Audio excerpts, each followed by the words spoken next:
Welcome to my channel. एक comment आया है कि आपने यूनिवर्सिटीज़ के बारे में काफ़ी रील्स बनाई है, प्लीज़ कॉलेजेस के बारे में भी बताइए। तो देखो, सबसे पहले मैं बता दूं कॉलेज होता क्या है कि यूनिवर्सिटी एक जगह पे लोकेटेड होती है, वहाँ पे बहुत सारे कोर्सेज होते हैं। बट प्रॉब्लम क्या होती है, एक कैंपस में बहुत सारे बच्चे पढ़ सके ऐसा पॉसिबल नहीं होता बिकॉज ऑफ स्पेस इशू।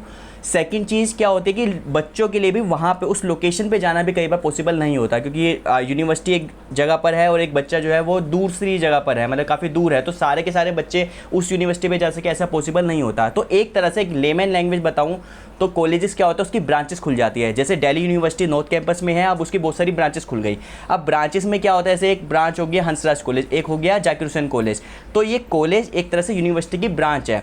अब कॉलेज में सारे कोर्स जो यूनिवर्सिटी में चलती है उस कॉलेज में भी सारे कोर्सेज चले ऐसा पॉसिबल नहीं होता, क्योंकि कॉलेज छोटा होता है, यूनिवर्सिटी बड़ी होती है। दूसरी चीज़, एक जो बहुत इंपॉर्टेंट चीज़ है, जो कॉलेजेस जो होते हैं वो किसी ना किसी यूनिवर्सिटी से एफिलिएटेड होते, मतलब कॉलेजेस के पास राइट नहीं है कि वो डिग्री दे सके। डिग्री हमेशा आपको यूनिवर्सिटी देती है। कॉलेज जो होता है वो एफिलिएटेड होता है किसी ना किसी यूनिवर्सिटी से। और दूसरी बात, किस टाइप की यूनिवर्सिटी से एफिलिएटेड हो सकते हैं कॉलेजेस, सिर्फ सेंट्रल यूनिवर्सिटी और स्टेट यूनिवर्सिटी। प्राइवेट यूनिवर्सिटी और डीम टू बी यूनिवर्सिटी से एफिलिएटेड कोई कॉलेजेस नहीं होते, ठीक है। तो जितने भी कॉलेज होगा, कोई कॉलेज है तो या तो वो सेंट्रल यूनिवर्सिटी से एफिलिएटेड होगा या फिर वो आपका स्टेट यूनिवर्सिटी से एफिलिएटेड होगा। तो थोड़ी बहुत इन्फॉर्मेशन तो मुझे लगता है कि हमने समझ ली कि कॉलेजेस होते क्या है, ठीक है। अब किसी कॉलेज में अगर आप एडमिशन लेने वाले हो तो आपको 3 चीज़ों का ध्यान रखना है। सबसे पहली चीज़, आपको ये देखना है कि वो कॉलेज जेन्युइन है कि नहीं है। तो आपको क्या करना है, वो कॉलेज है तो किसी ना किसी यूनिवर्सिटी से रिकॉग्नाइज होगा, ऑब्वियस सी बात है, किसी ना किसी यूनिवर्सिटी से एफिलिएटेड होगा वो। तो आपको जिस यूनिवर्सिटी से वो एफिलिएटेड है ना, उस यूनिवर्सिटी के बारे में आपको सर्च करना है, क्या वो यूनिवर्सिटी यूजीसी से रिकॉग्नाइज है कि नहीं है। उसके लिए मैंने डिटेल वीडियो बनाया हुआ है। अगर इन शॉर्ट में अगर आपको बताऊं, मैं लिंक डिस्क्रिप्शन में डाल दूंगा। इन शॉर्ट किसी यूनिवर्सिटी को चेक करना है कि वो यूजीसी से रिकॉग्नाइज है कि नहीं है। तो आपको क्या करना है, आपको www.ugc.gov.in में जाना है। वहाँ पर आपको HEI का ऑप्शन मिलेगा, एक सेक्शन मिलेगा, वहाँ पर आपको सारी यूनिवर्सिटीज़ के बारे में एक टैब मिलेगा, जैसे central university, state university, deem to be university, state private university and fake universities. आपको क्या करना है, आपकी जो यूनिवर्सिटी है, जो कॉलेज है, वो कॉलेज जिस यूनिवर्सिटी से एफिलिएटेड है, 2 ही ऑप्शन हो सकते हैं, या वो सेंट्रल यूनिवर्सिटी होगी या फिर वो स्टेट यूनिवर्सिटी होगी, क्योंकि कोई कॉलेज किसी प्राइवेट और डीम टू बी यूनिवर्सिटी से एफिलिएटेड नहीं हो सकता, ठीक है। तो आपको उस जैसे मान लो कि वो सेंट्रल यूनिवर्सिटी से एफिलिएटेड है, जैसे मान लो कि हंसराज कॉलेज है, उसके बारे में आपको चेक करना है। तो हंसराज कॉलेज एफिलिएटेड है दिल्ली यूनिवर्सिटी से। आपको यहाँ पे सेंट्रल यूनिवर्सिटी के ऑप्शन में जाना है और ये चेक करना है क्या वो सेंट्रल यूनिवर्सिटी की लिस्ट में दिल्ली यूनिवर्सिटी है कि नहीं है। जैसे एक और एग्जाम्पल दूँ, जैसे गलगोटिया इंजीनियरिंग कॉलेज है, वो AKTU के अंदर आता है। AKTU एक स्टेट यूनिवर्सिटी है, तो आपको स्टेट यूनिवर्सिटी में यहाँ पर जाना है और यहाँ पर जाकर आपको देखना है क्या AKTU लिस्टेड है कि नहीं है। तो पहली चीज़ तो आपको ये देखना है क्या वो कॉलेज रिकॉग्नाइज है कि नहीं है। कॉलेज का रिकॉग्नाइज होना या ना होना ये डिपेंड करता है वो कॉलेज जिस यूनिवर्सिटी से एफिलिएटेड है वो यूनिवर्सिटी रिकॉग्नाइज है कि नहीं है, ठीक है। दूसरी चीज़ जो इंपॉर्टेंट चीज़ आपको चेक करनी है, कोर्स अप्रूवल की। अब देखो, सपोज मान लो एक यूनिवर्सिटी है, उस यूनिवर्सिटी से एफिलिएटेड 4 कॉलेजेस है, A, B, C and D, ठीक है। अब आप कॉलेज A के अंदर आप सोच रहे हो कि मैं कोई प्रोफेशनल कोर्स करूँ, सपोज आपको BTech करना है, ठीक है।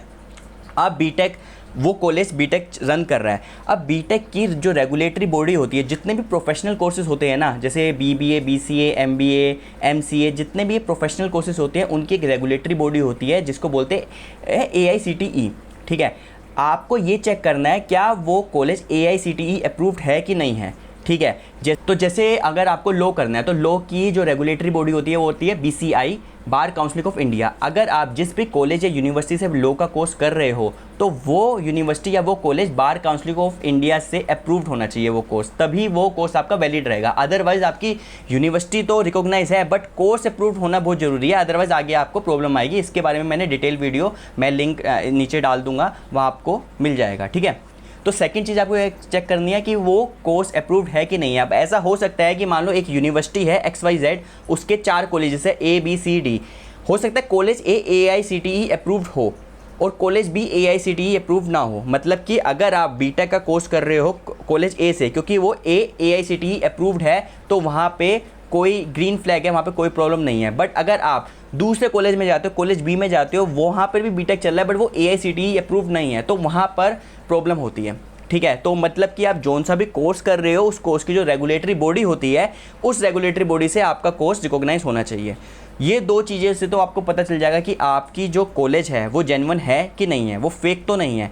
तीसरी चीज़ जो आपको चेक करनी है वो चेक करनी है रेटिंग। रेटिंग का मतलब कि हर एक कॉलेज की कुछ ना कुछ रेटिंग्स होती है, नैक रेटिंग्स होती है, ठीक है। जैसे A++, B, C, B+ and so on. A++ सबसे हाईएस्ट होती है और सी वाली सबसे लोएस्ट होती है, ठीक है। तो आपको उस कॉलेज की नैक की रेटिंग देखनी है। वो नैक की वेबसाइट से वहाँ पे आपको लिस्टेड में मिल जाएगा कि उसकी नैक की क्या रेटिंग है।